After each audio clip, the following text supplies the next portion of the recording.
couldn't afford to buy no cleats and things like that. My father ended up going to prison, for robbery, and I started getting in trouble in Southern California. I was running with the wrong crowd, doing, things that could get me messed up that I shouldn't do. And so my mom sent me back to go live with my grandma.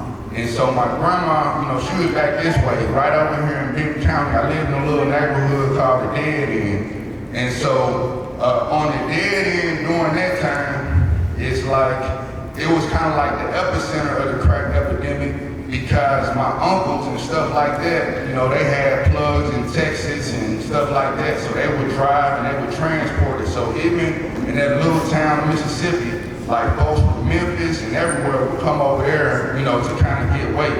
And so growing up in that environment, I have a cousin who is also a member of Omega Psi Phi, Vandal Blaine. And so he was a lawyer.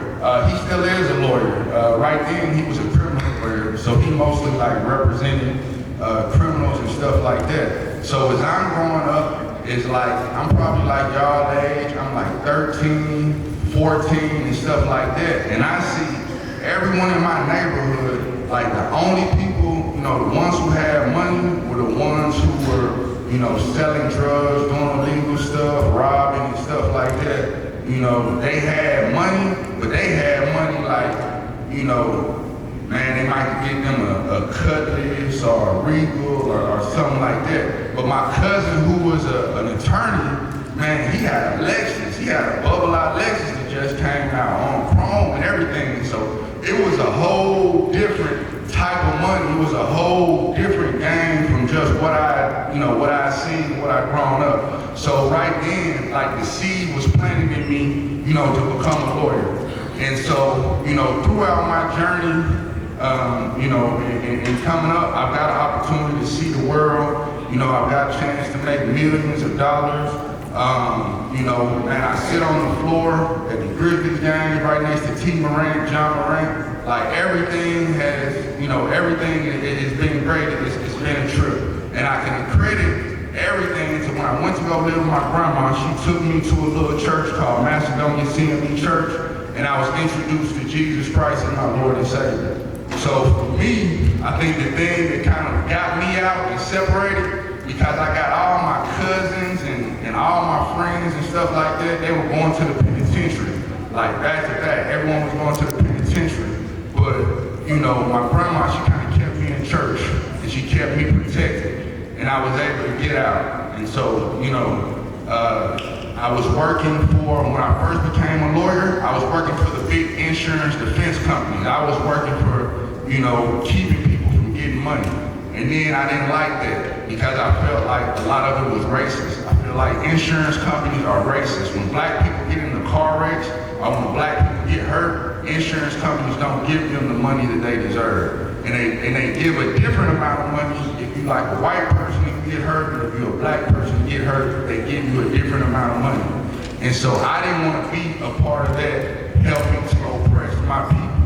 And so I wanted to be on the other side to represent people who got hurt. I tried to get a job at NST and Morgan & Morgan and all these different places that you see on TV, but they didn't give me an opportunity. They didn't give me a chance. I was just a young black man, and everybody looking at me like, what do I know and stuff like that. The last interview that I went to was with Corey B. Trotz and Nehanis Saharovich. And I told them, man, I got a whole bunch of family and stuff in Memphis. I got a lot of people who are coming to me and asking me to, represent them. If you hire me, I'll bring them here to you. And then, we'll have more business. He must have thought I was lying. As he said, if you can do all that, you got all these people who want to come to me, what you need me for? And then that was my last interview. I was like, you're right. And so I started the Reaves Law Firm. And so now I've had my business now. This is year number 14. One of the fastest growing. We have law firms here in Memphis. We're Whitehaven, downtown. We got a law firm in Jackson, Mississippi, and we'll be expanding to other places. So, man, that's my story. Now, let me tell you a little bit about our story. One thing that you have to remember is a black boy, is a black girl, is an African American, like y'all have to understand like where your history started. Like your history doesn't start in slavery. Your story doesn't start with you being slaves. What a lot of people don't tell you and what they won't tell you. So the reason that we're the same color, the reason why we look like this is essentially we all came from Africa. All our people came from Africa, you know, a long time ago. And so when you look at what our history was, you have to first look to Africa. And when we look at the history in Africa, we realize that anything that you want to talk about, science, you want to talk about math, you want to talk about religion, it all started in Africa. So people from Europe and other places, they came to Africa to learn. Places in Timbuktu, they had other different places, they came to Africa to learn. So what we started out as was not as thugs, not as ball players, not as rappers, not as slaves. Like we started off as kings, we started off as queens, we started off as professors, teachers, scientists, doctors. That's who we are as a people. And I don't care what they tell you on the radio or what the rapper says, what you see on YouTube, what you see on hip hop, what you see on TikTok. Man, y'all are all royalty. And that's where you come from. That's your bloodline. And so we ended up coming here in America. There's lots of different ways. You know, some people were sold into slavery. Some of us were stole. You know, some of us, our family members were prisoners of war, and so they got sold off to America. And I've gone to Africa, and I've gone to Ghana, and I've actually sat in the dungeons and the tunnels, and we've seen exactly, you know, our journey of where we came from. So that's our journey. We came across in the transatlantic slave trade, and we survived. There's lots of people. Only the strongest ones survive. So the fact that you're alive right now, and the fact that you're here tells you that you come from the strongest bloodline. Because the ones who were not strong enough to make that trip didn't make it. And so we came across, we were here, we spent time here as slaves, you know, for quite a long time. Then the Civil War comes because the North and the South, like the North and the South was beefing, right? The South, America is a democracy. So the more people you have, the more votes you have, the more power you have. So the North is looking over at the South with all these slaves. It's like, man, there's more people, there's more power. Like, we don't like this. The South don't have too much power. So we need to make sure that slavery is illegal. So we go to fight. Black people fought in the Civil War to make America a country. And it's the black people that helped win the Civil War. The reason that we have America is because of black people, not only black people fighting in the Civil War. If you go all the way back to the American Revolution, who can tell me the American Revolution, y'all? So when we talk about the American Revolution, America used to belong to Britain. We weren't America. We belonged to Britain. We were just a colony over here. And it's the American Revolution where America gained its independence and became a country. Who here can tell me the first person who died in the American Revolution? All right, I'm gonna tell you. The first blood shed in the American Revolution to make America into a country was a black man named Crispus Attucks. So I'm telling you, when I tell you this, is not only did we build this country from our free labor, you know, during slavery, we built this country from its inception. From the very start, it's y'all, it's your ancestors. Like you sitting in this class, you sitting in this auditorium right now, it's y'all great-grandfathers, y'all great-great-grandmothers, y'all great-great-grandfathers are the ones who literally built this country. We get out of slavery, and now, for the first time, there's something called a Reconstruction era. So the South is pushed out, all the slaves are supposed to be free. We have a whole bunch of army people came if you in the South, if you in Memphis, you in Mississippi, you in Arkansas, and you just got done fighting these people, you know, with the North, and now you living next to these people, you could imagine like there could be some hostility or there could be some animosity, you know, right there. But we were protected from that because the federal government stayed in the South. And as long as the federal government stayed in the South, black people began to flourish during the Reconstruction era. Like we were just slaves. We didn't know how to read. We didn't know how to do nothing. Like within that first 2-3 years, literacy rates skyrocketed. Like we had our own senators. We were electing people. We had businesses. And then the North decided they betrayed us. So the South was already making us slaves. The North supposed to be fighting to free us, but the North betrayed us because all black people who fought and all that type of stuff, they were supposed to be guaranteed that all of y'all get 40 acres and a mule. 40 acres and a mule, that's what everyone was supposed to get. Because they know that if you're free, but you don't have no money, are you really free?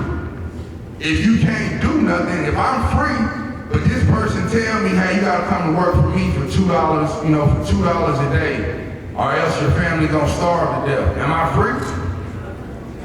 You know, so we were betrayed as a people. We were supposed to be given those 40 acres and a mule, and it's documented, it's in papers, it's not even a dispute. So they crossed us out. But not only did they cross us out by not giving us those 40 acres and a mule, then they left. And then once they left, now the South was like, man, we're gonna handle these folks how we really wanna handle them. And they had KKKs, they started killing us, they were lynching us, they were tying us up, they were raping women, raping little girls. And there was nobody who could do anything or say anything to stop it. So that's what happened. Then comes along the Civil Rights Movement. Civil Rights Movement, the people who you know like Martin Luther King Jr., Malcolm X. And we fought and we fought and we fought. And Martin Luther King Jr. ultimately got us integration. He got us our rights, okay? So we have rights. But here goes the thing and where the issue lies.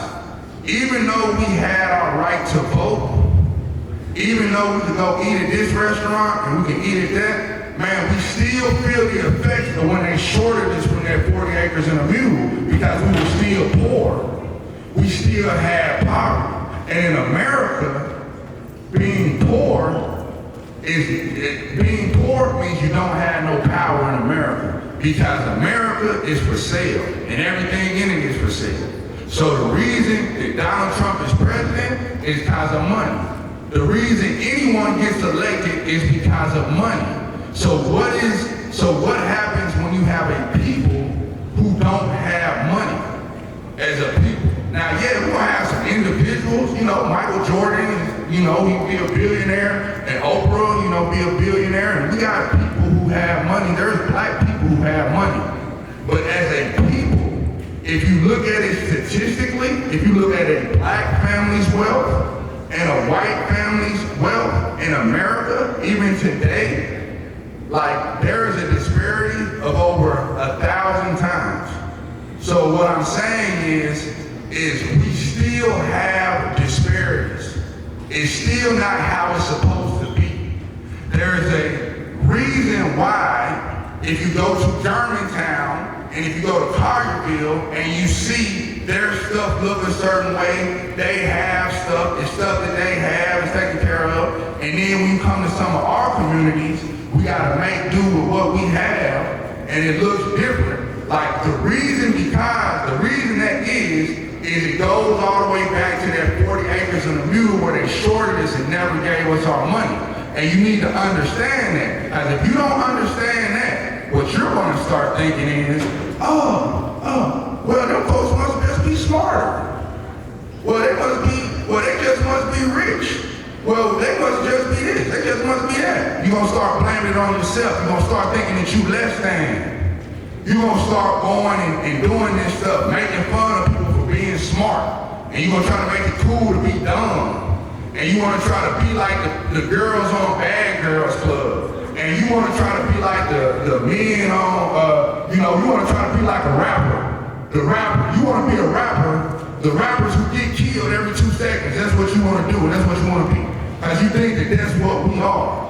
But that's not what we are, and that's not who we are. And there's no disrespect to anybody, but we're bigger and we're more than that. So now it moves to, where are we now? So now we're at a time, and I hate it for you, but at the same time, I can tell you I understand of having to grow up early. You know what I'm saying? Like when your father smoked crack, your father go to prison for holding a gun to your mom's head and in front of your sisters and all that type of stuff. I understand what it means to grow up, to see people get killed, to see bodies and stuff like that when you're 10, 11, and 12 years old. Well, this is what I gotta tell y'all right now if don't no one else tell you. America right now is trying to make y'all slaves again. Listen to what I'm saying. This ain't no TikTok, play, ha stuff. You can ha all you want. America is trying to make y'all slaves again. And they are not hiding it. They are not even hiding it right now. Donald Trump has already repealed several rights in the 1964 Civil Rights Act. He ain't been in office for 2 months now. And this stuff is just going to get worse, it's going to get worse, and it's going to get worse. So now, the plan and the play is y'all gonna have to be little young men and little young women now. Because I'm telling you what's coming. Ain't no playtime no more. So what is it that we have to do as a people? Number one, the game is AI is going to change everything, and AI has changed everything. But there's 2 things that I need y'all to do, that I need y'all to lock in so you can be prepared. Because a revolution is coming and a movement is coming. There are people here, there are African Americans, there's black people here who are not going to sit back and just watch and see what happens. Like they had to do a lot of stuff in the 60s, they had to do marching, they had to do a lot. You talked about Harriet Tubman, everything that she had to do. A time is coming when there's actions that we will have to take. It'll be non-violent actions, but all together, you know, there will be actions. So right now, each and every one of y'all need to be reading every day. Reading every day. Reading every day. And I'm going to tell you why you have to read. Has anyone heard of something called ChatGPT? Alright, well let me tell you something about ChatGPT. ChatGPT has leveled the playing field like AI has changed everything. Because right now, I can take one of these 7th graders and I can say, okay, come and show me how to build a rocket. And they can go to ChatGPT and they can say, I want to build a rocket. Write me a step-by-step checklist that a 6th grader can understand, and ChatGPT can write that out for you. So AI now has leveled the playing field, but here goes the thing for you to manipulate and master AI. You need to be able to read and write. You need to be able to articulate. You need to be able to redefine your questions. You need to be able to show the difference. So you have to read. And listen, what I'm saying is this. I don't care what it is you read, man. If you like Sports Illustrated, you want to read a magazine, if you want to read a comic book, like I don't care what you read, but you need to be reading. And guess what? When you're reading, when you see a word that you don't understand, man, write it down and learn it. Like that's what you gotta do. If you parents out here, man, make your children read. They're not gonna do it if you don't make them do it. But I need y'all to read. Do you know there's a reason that in most states in the South, you know, it was illegal for black people to read? And you know it was illegal to teach black people to read? Like it was illegal because they know the power that you're gonna have. Because once you start reading, and you start seeing stuff, you start understanding, oh, this is the play they made, oh, this is what they doing, this is how it is, you gonna figure your way out of it. Each and every person in this room is absolutely no reason why you should not be a millionaire. when you grow up and when you done, there's no reason that you should not be a millionaire. Because you're in America and you got opportunities your father didn't have, your mother didn't have, your grandmother didn't have. Like, we have these opportunities. But I'm gonna need y'all to read. 2, I'm gonna need y'all to learn and read just about our history. Just learn about the struggle. You know, take your time. Hey, guess what? You can go to ChatGPT and you would say, hey, whatever reading grade level you on, if you're reading on 6th grade, you're reading on 7th, 8th, whatever, you can say, hey, ChatGPT, write me a book about Pan-Africanism, write me a book about Black history, write me a book about this person, write me a book about that person, make it 10 pages. Every day, you should be trying to learn, like, who you are. Every revolution that we've had, as I said, we're going to have to do something to free ourselves. Every revolution that we've had has been stopped and it's been undermined. If you can actually go in and learn and look at the revolution, you go, okay, well, this is what stopped this one. Okay, well, that what stopped that one. Oh, this is how they did with this one. If you do that, we can build ourselves and we can protect ourselves and be ready to do what we have to do. The question that we have is, why y'all? Why am I saying it's y'all that have to do it? I'm gonna tell you something in particular. For one, y'all owe MLK Jr. because he came out here and died for y'all. Y'all owe that to him. Y'all owe that to his 9 and 10 and 11 and 12 and 13-year-old. You know, you owe that to his daughters and his children who wanted to have their daddy. But he came to Memphis and he died for y'all. He came to Memphis and they killed him right downtown at the Rain Motel. So my thing is, as a Memphian, is like, are y'all gonna be cool with that? Are y'all gonna slide for that? And how do we do that? How do we say that, nah, that's not cool, we're not gonna come and kill MLK right here in Memphis and then think that we just gonna TikTok and play and all that? No. Like, what we do is, we read, we learn about that history, we learn about what they did to us, about how they did it to us, and the most important thing that y'all can do to equip y'all and be ready is to accept Jesus Christ as your Lord and Savior. Just like Martin Luther King Jr. did, just like Martin Luther King Jr. preached. And the reason why is if you don't believe in Jesus, you're gonna be scared to die. And if you scared to die, and if you scared to lose a job, and if you scared, you're not gonna be a revolutionary. Scary people can't do nothing to scary people. And you're gonna be scared unless you accept the gift of Jesus Christ. So then you know that no matter what happens to me, God take care of me. Jesus loves me. Jesus take care of me. No matter what happens, I don't need nobody. Because as soon as the movement comes, as soon as we making progress, and we making progress, when we talk about a movement, we talking about how do we free ourselves and how do we free our people so you don't become slaves and so your kids don't become slaves. Once we start progressing and we start making momentum, hey, they're gonna come to you. Hey, man, your leader over there, man, you'll be a better leader. Here, let me give you some money. You go talk bad about him and we'll go do this. Like, there's gonna be things that are gonna come to you. And if you don't believe in Jesus, then that money, you gonna think that a man gives you money.